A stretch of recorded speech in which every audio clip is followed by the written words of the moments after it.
让我们先来认识一下简字谱上挑的写法。这个即是挑字的简字体。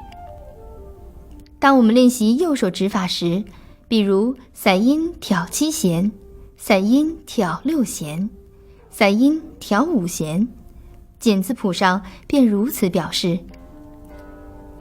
上面这个草字头代表散音，毫字代表挑，7654322代表琴弦。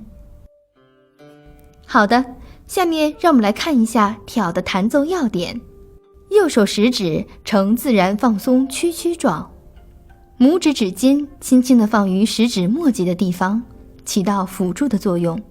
其余3根手指轻松自然状，食指向挥位的方向弹出，在未弹出时像龙圆睁的眼睛，弹出后像凤秀长的眼睛。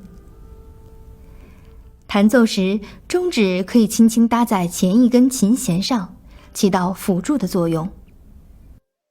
此刻需要注意的是，食指是从空旋落，而不是先放在弦上。食指不能往上挑，而是平推，略微往下一点的方向弹出。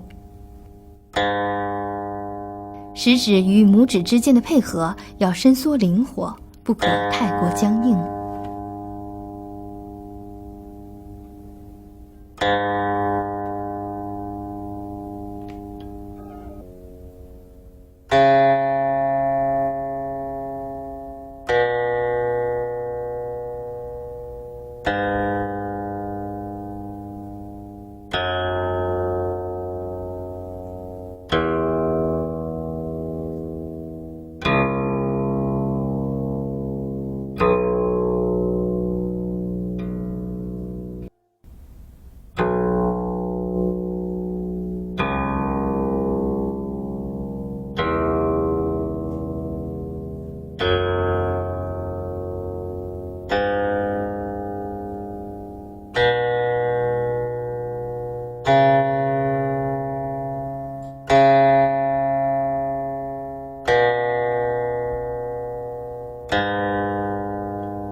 好的，以上就是指法挑，你学会了吗？